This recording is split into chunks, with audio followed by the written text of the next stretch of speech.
Mustafa Baxata Rodi. X'inhi l-istorja tal-ktieb minn dak li riċerkajt inti l-ewwel nett.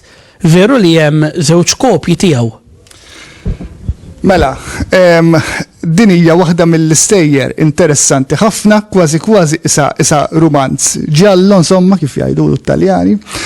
U jiena interessanti b'mod partikolari il għaliex jidħol l-element ta' kontroll ta' letteratura, jidħol ukoll l-element ta' patriottiżmu, jidħol l-element ta' riskju illi ċerti Maltin kienu lesti jieħdu biex jikkritikaw l-ordni jew biex javvanzaw il-kawża Maltija.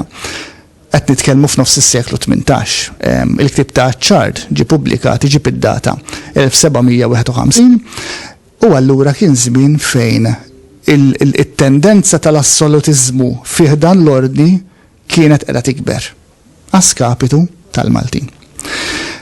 L-istorja kienet fl-1749 kellek f'Malta il-famuż attentat tal-Irvell tal-iskjavi illi kien fjas kien msejkna skjavi dawna inqabdu spiċċaw ħafna minnhom it-torturati eċċetera.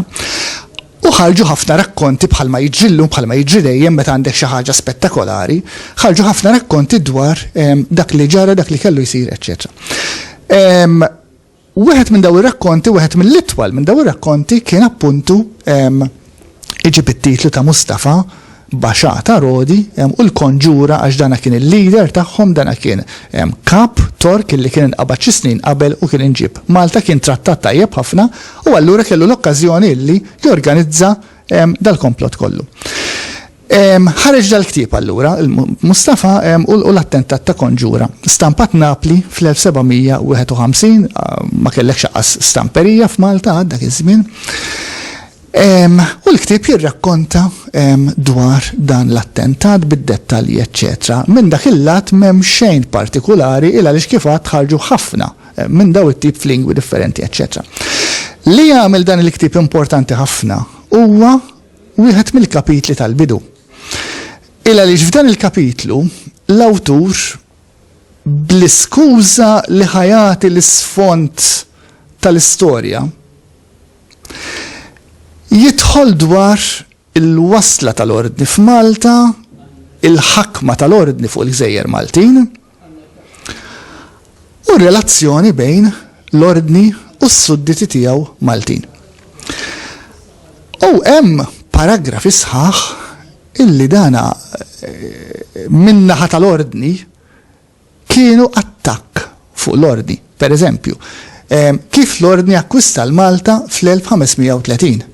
L-awtur jgħidlek isma' dina inkisret il-weda li kienu għamlu is-slaten ta' Aragona lil Maltin illi Malta ma kellha tingħata qatt b'fewdu. Mela l-ordni ma kellux dritt, ma kienx suppost inkisret weda meta l-ordni ingħata Malta fl-1530. Hemm iktar minn hekk.